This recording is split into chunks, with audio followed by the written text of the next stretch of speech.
Hello and welcome back to Remoto, and it's an absolute beautiful winter's day today here in New Plymouth. For the first time we haven't had rain in 2 weeks, but I'm not going to complain. So today's episode we're doing the last of the deconstruction. We'll be pulling the 4-speed gearbox apart as I feel like a little bit of wear inside the main shaft. So we're going to pull the full gearbox apart, see what we've got inside there, what we need to replace, and also we'll be stripping the wiring loom off the bike, and then we're pretty much all done, ready back for reassembly. Quick update, motor is with the engine builders. I met some awesome guys who have a automotive shop about an hour from here, and they're doing all the machine work. Absolute legends of guys. So that's all underway. I've got a beautiful, nice single malt Glenlivet here, and we're just gonna get straight into it and start with pulling this gearbox apart. So I've got my trusty owner's manual here. So Andrew, roll that intro and let's get straight into it. So let's do it right now.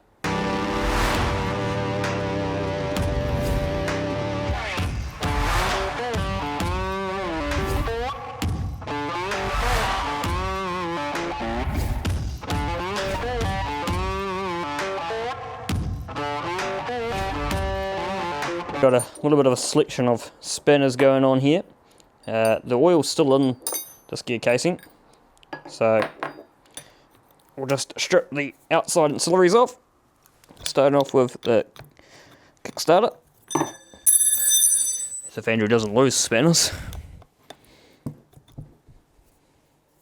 that rotating on the bottom? Yes.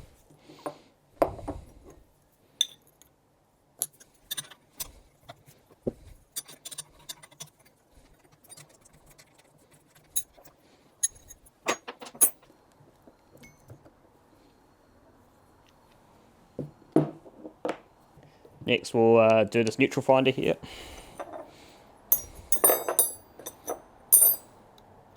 Of course it's an exciser.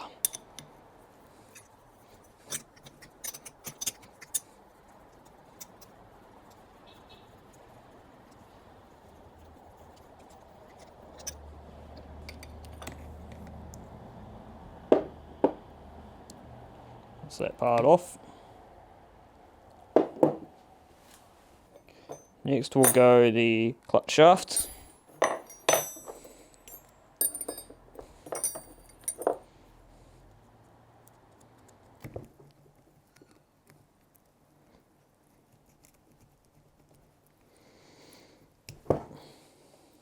And that's off. Let's now drop the oil out of this. Set it up here.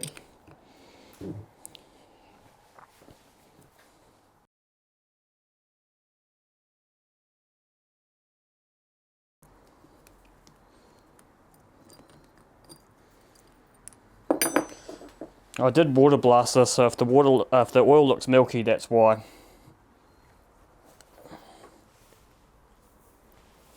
Oh, look. It's got anything left in it. Don't know if it's a good or bad thing. I'll go and clean up this mess.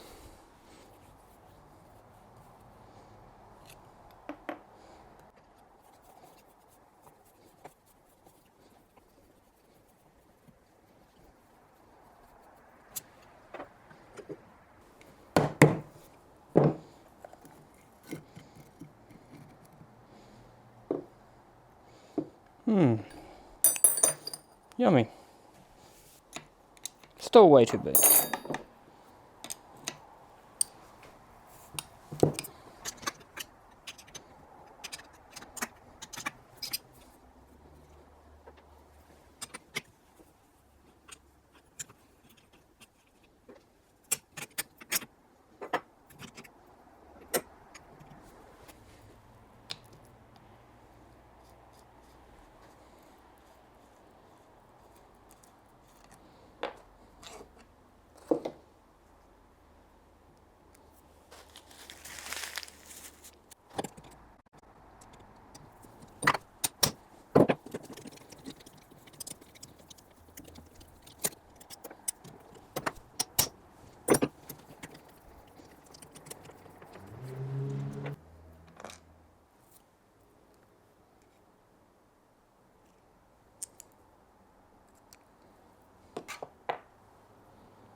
Right.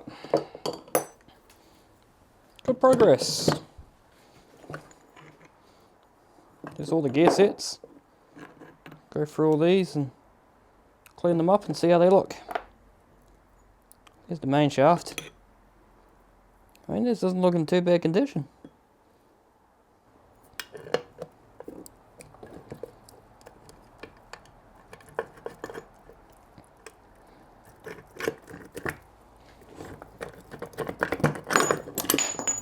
Gear set's flying.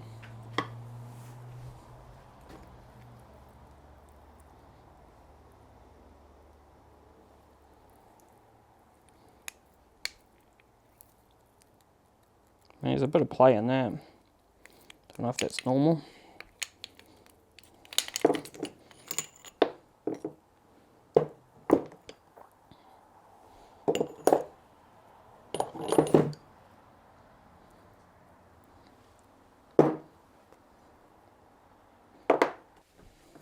Right, I'm going to go clean this all up, clean this mess up, lay everything out, and we'll go through it. So, let me just go and clean all my hands and stuff, and we'll come back to it. Alright, I've cleaned up my hands, and I've cleaned up the mess, and we have the main components here of the gearbox. Now, these Albion gearboxes are awfully agricultural and super basic. I'm actually surprised how basic they are. Now, I went through the gearbox parts, just having a look. All the teeth look in really good condition. None of them are too rounded out. The only problem I do have is this off the main shaft, I believe, is that inside here it's actually got like grooves. It's almost like it's cut of thread in there, like it's quite coarse. So what I want to do is actually replace that gear set. I had a look on Hitchcock, so I can get one. And also the selector fork is quite loose around the gear sets. There's quite a lot of play inside that selector fork. I don't know if that's normal, but I'm going to replace that. It's a super cheap part actually, that selector fork. So I'm going to replace the selector fork, I'm going to replace that gear set, and yeah, go from there. Now, one interesting thing I did find out about this gearbox, I'm actually waiting on a socket because some idiot forgot to loosen off the drive sprocket when it was in the bike, which is my bad, and I also forgot to loosen it before I pulled the whole gearbox apart. So that was Andrew's little boo-boo. I have ordered a socket to go onto here, so then I can use my impact gun to then take that off, because it's awfully tight. But one interesting problem I have found with this gearbox, and I don't know if you noticed on the disassembly, but it was pouring out oil without me actually taking the oil bungs out. Now, that's never a good sign, and you would have seen also that the oil was milky, which is also not a good sign. So that milky water was from me, from cleaning the gearbox. Now, what I have learnt is that where the fork is, where it indicates on which gear it goes through. So this is kind of the locking mechanism where which then drives this center pivot. Sorry, I'm terrible at explaining these gearboxes. I'm still learning about this myself. But this pivot here, where this pivot's inside the gearbox. Now that bolt hole right at the top of that goes through here, which then goes through to the engine casing, that has actually worn right through at the bottom. So what that means is that if water comes inside this bolt hole, it then ends up in the gearbox. So basically the aluminium has worn all the way through. I don't know why or how. I've kind of tried to do a little bit of a search, and I've found no one else kind of talking about this problem. So it's going to be an interesting problem.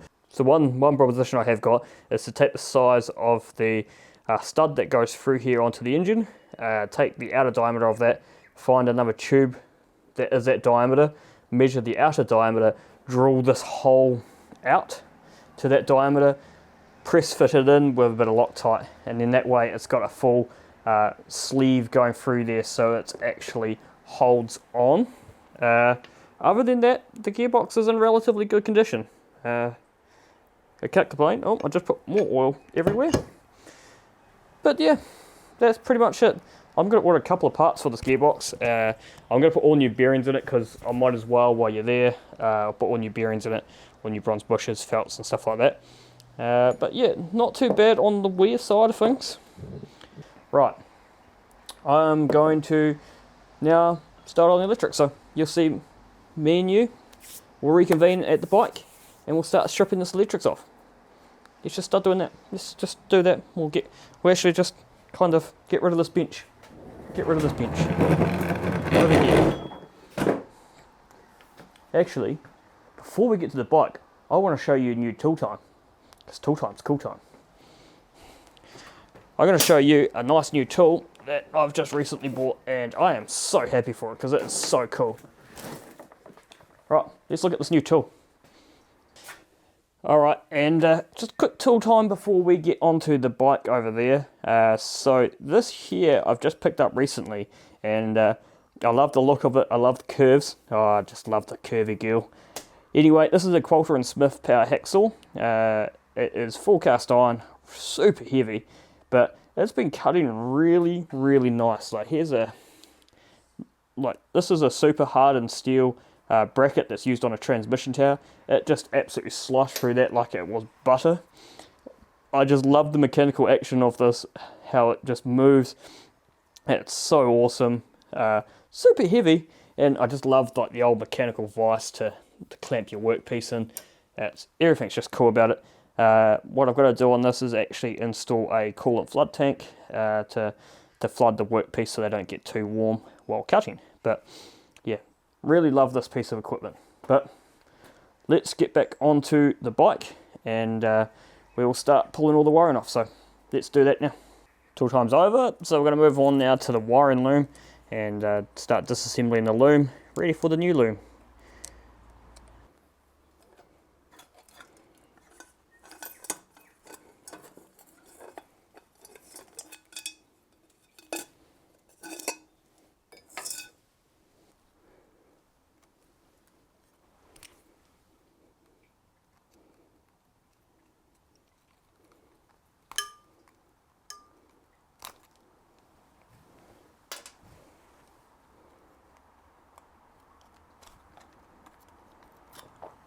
Okay, there's the switch panel,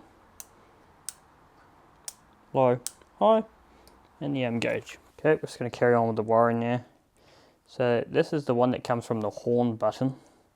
There's a lot of wires that filter through there. So I'm just going to take that off. What we'll do is we'll just cut it. Since these are going to have to be remade anyway. Cut it off that side there.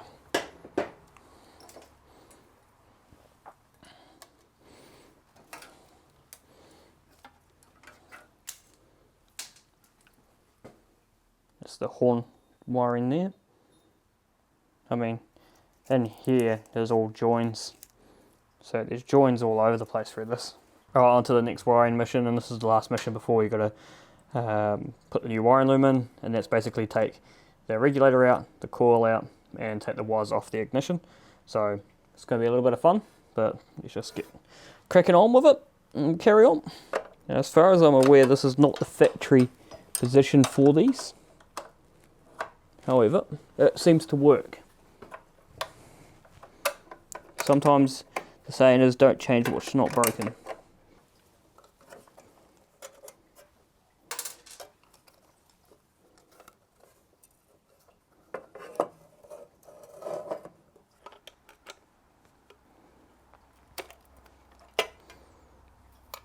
Just the regulator off.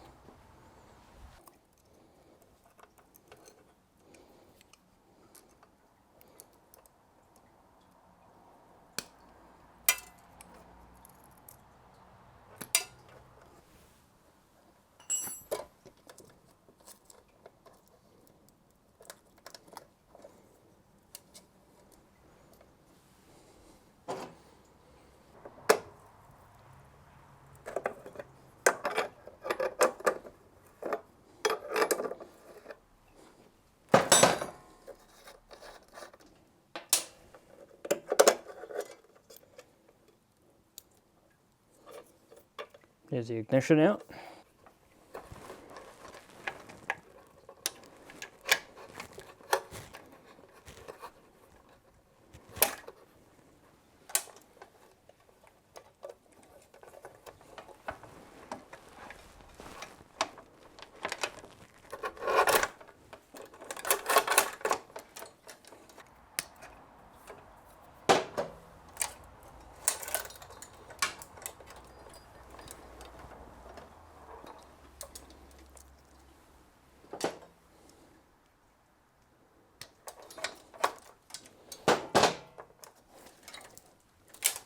And there's all the wiring loom in its great mess.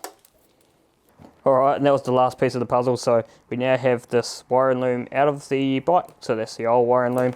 And here we actually have the new wiring loom, which I have purchased off Burton Bike Parts. So, or Burton Bike Bits, sorry. The new loom looks absolutely amazing. It's ready to be installed on the bike. That's going to be in next episode. So next episode we're going to degrease the bike, install the new wiring loom. I'm going to make a little bit of a map first to where everything has to go and what it does and, you know, the function. But it's nice now that we have colour-coded wires. I never thought I'd be excited over colour coding rather than using these nice little paper tags. But tail light to 5 on switch. There we go. That works, right? Who needs colour coding? Anyway, I'm going to wrap it up here. We've finally finished the disassembly for now. So let's turn things around. Let's start putting things back together. Engine's on track at the engine builders, so that's great. Real good guy.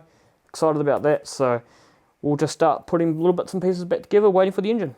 So we'll see you in the next rendition of Remoto, and thank you again for all your support. Somehow, I'm nearly at 300 subscribers. 300 of you mad buggers want to listen to my voice? I wouldn't. The wife hardly even wants to listen to me. Anyway, we'll catch you in another time of Remoto. Thank you again. Catch you out.